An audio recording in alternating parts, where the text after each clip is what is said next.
Hello and what's up? It's your boy Dusiko from Gadgetberry, and today I want to talk about the iPhone 14.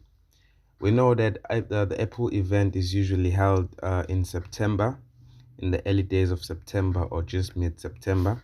Well, this time it was held, if I'm not mistaken, around the 7th, between the 7th and the 9th of September, and a lot of information about the iPhones was unveiled at that stage.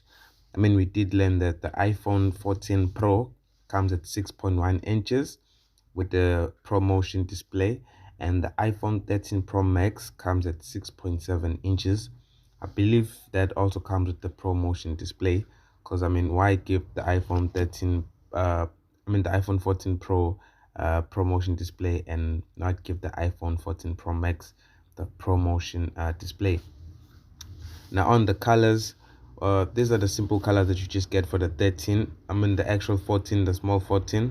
Excuse me for confusing these phones so much. They look so similar, but the pricings are so different. From the 14, it's $7.99. The 14 Pro Max is $8.99, and these are dollars. For the 14 Pro, it's $10.99, and the 14 Pro Max is $11.99.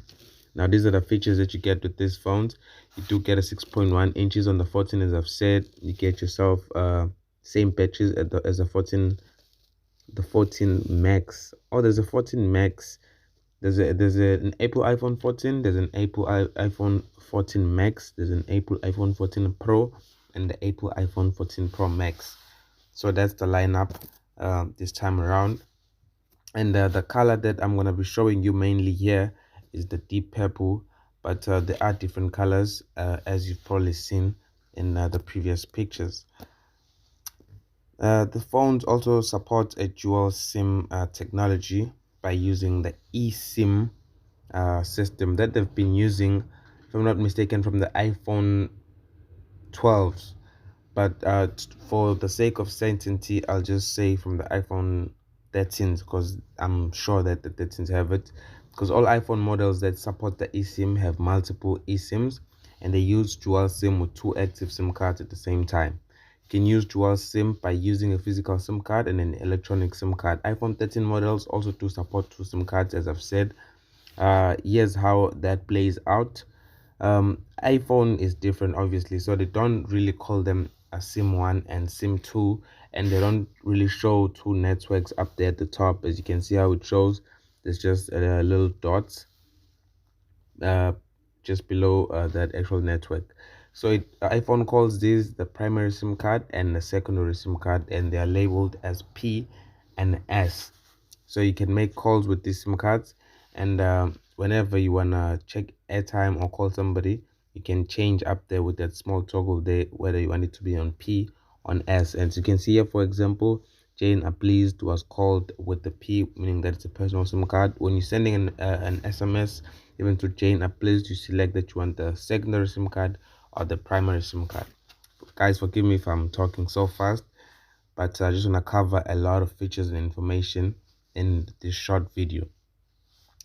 We also learned that these phones come with what is called the dynamic island. So it's not called a notch, it's not called a punch hole notch or anything like that. It's called a dynamic island, and it's actually useful in some ways.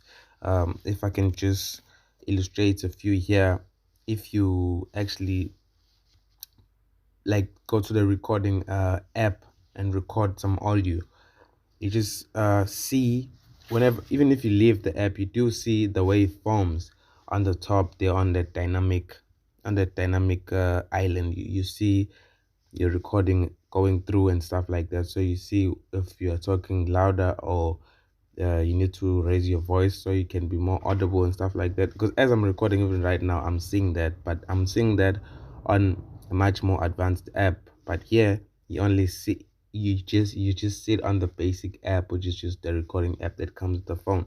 And I'm sure that the dynamic island doesn't do that only. There's other features that it's useful for, and I think it's just neat, and it's done around quite smooth and neat around the edges over there.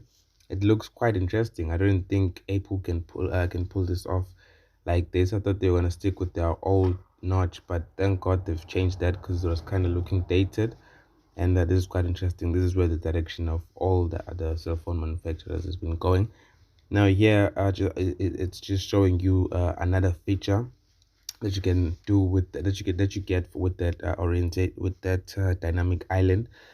If you long press on that small toggle over there, which looks like share or something, it actually shows you music control shortcuts, and that's quite useful. You can skip the song, pause the song, go to the previous song, or fast forward the song if you like. These phones do come with an A16 upgraded Bionic chip, which guarantees a much more powerful and a much more efficient smartphone. Well, you cannot say it's guaranteed that the battery will be efficient just because it's a higher chip. I mean, the fact that it's a newer and a higher performing chipset can actually mean that it consumes a lot of battery. That it depends how Apple worked around that and how they tweak their system around that. So now the camera comes with the 48 megapixel main camera with a 12 megapixel telephoto lens and a 12 megapixel ultra wide lens. Now that's all mated in a quad sensor setup, and the new zoom goes up to 15x, which is quite interesting. So you now get one, you no longer only get one and two zoom features. No, you get one, two, and three, and after three you can just spin that zoom wheel, and it's gonna give you a 15x zoom, which is quite neat and stable.